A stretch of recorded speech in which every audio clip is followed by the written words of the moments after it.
नमस्ते बच्चों, आज हम हिंदी का तीसरा पाठ शुरू करेंगे। इस पाठ का नाम है सदा मित्र की मदद करो। पहले हम इस पाठ का सारांश देखेंगे। First, we'll discuss about the summary of this chapter. So here, it's a story about Mohan and Sunil. But before that, kids, do you help your friends? Or when you see a person in need, do you help him or her? Helping others is the first step to make the world a better place to live in. Helping others is an important life skill also.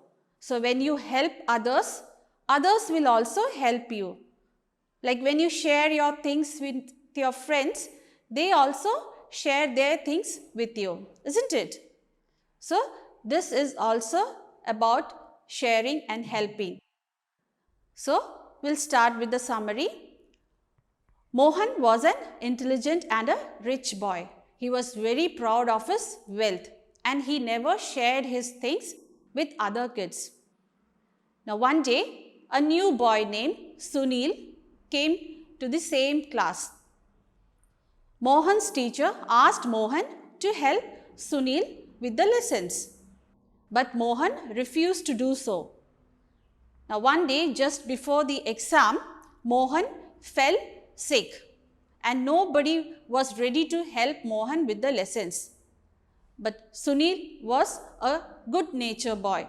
He was ready to go to Mohan's house and help him with his studies. So both stood first in the examination. Mohan was very touched by this incident and he realized his mistake and became Sunil's best friend. They both started sharing things and decided to help others also. So kids, when you help others, you don't lose anything. Instead, when you help others, others will also help us. We'll continue from page number 16. First, we'll see the Kathin Shabd, difficult words. The first one, होशियार, school, अध्यापिका, तबादला, शिकायत, व्यवहार, वार्षिक, परीक्षा, नज़दीक, उम्मीद, doctor, परिणाम.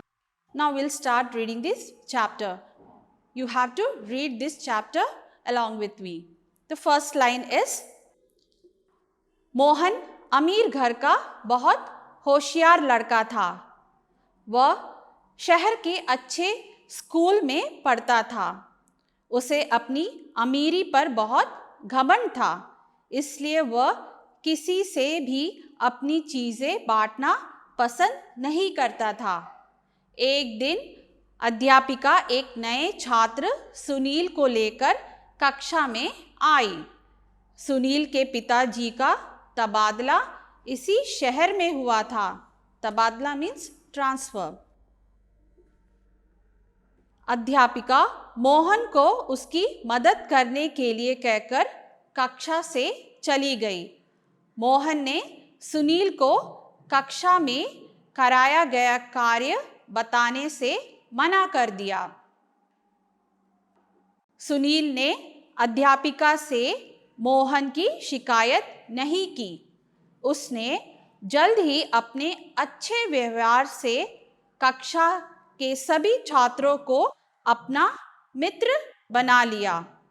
कक्षा के सभी छात्र सुनील की मदद करने लगे.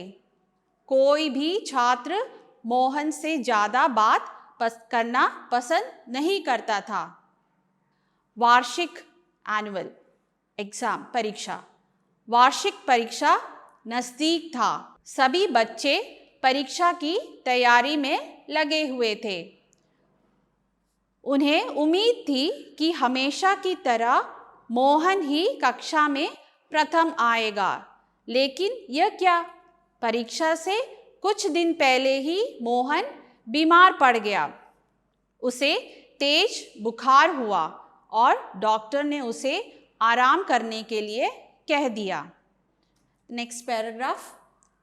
मोहन ने कक्षा के सभी छात्रों से मदद मांगी ताकि वह घर में बैठकर परीक्षा की तैयारी कर सके, परंतु उसके व्यवहार से नाराज छात्र उसके घर जाने को तैयार नहीं हुआ। वैसे भी सभी अपना अपनी पढ़ाई में लगे हुए थे। सुनील ने मोहन की मदद करने का निश्चय किया। जब वह मोहन के घर गया तो मोहन सुनील को अपने घर में देखकर हैरान रह गया। मोहन और सुनील ने एक साथ बैठकर सारे विषय तैयार कर लिए। सुनील मोहन के साथ पूरा दिन बिताता था। धीरे धीरे मोहन बिल्कुल ठीक हो गया। उसकी सभी परीक्षाएं अच्छी हो गई। परीक्षा परिणाम घोषित हुआ, जिससे देखकर सभी आश्चर्यचकित हो गए। सुनील और मोहन दोनों के अंक एक जैसे ही थे। दोनों ही प्रथम आए। मोहन ने सुनील को धन्यवाद किया। उसने सुनील से माफ़ी भी मांगी। उसे यह समझ में आ गया था कि सबकी सहायता करनी चाहिए। सच ही कह गए हैं कि किसी की मदद करने से आपका नुकसान नहीं अपितु फायदा ही होता है। So now you have to read this chapter at least 2 times. We'll see the shabdat, that is the word meaning. The first one is होशियार, intelligent, तबादला, transfer, वार्षिक, annual, उम्मीद, hope, निश्चय, decide, हैरान, surprised, परिणाम, result, घोषित, declared.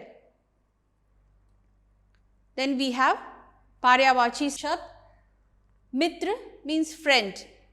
पार्यायवाची words are सखा और दोस्त. परिणाम result. नतीजा और फल. हैरान means surprised. पार्यायवाची शब्द आश्चर्य और अचरज. उम्मीद means hope. पार्यायवाची शब्द आशा, भरोसा. Next we have विलोम शब्द, that means opposite. Asha, hope. Opposite is निराशा. नज़दीक means near. Opposite is दूर. होशियार, intelligent. बेवकूफ is the opposite word. अच्छा means good. बुरा is the opposite word. Now you have to write all the Kathin Shabd, summary of this chapter, Shabdarth, Paryavachi and Vilom Shabd in your Hindi notebook with proper date and chapter number. आज के लिए बस इतना ही. अब हम अगली class में मिलेंगे. धन्यवाद.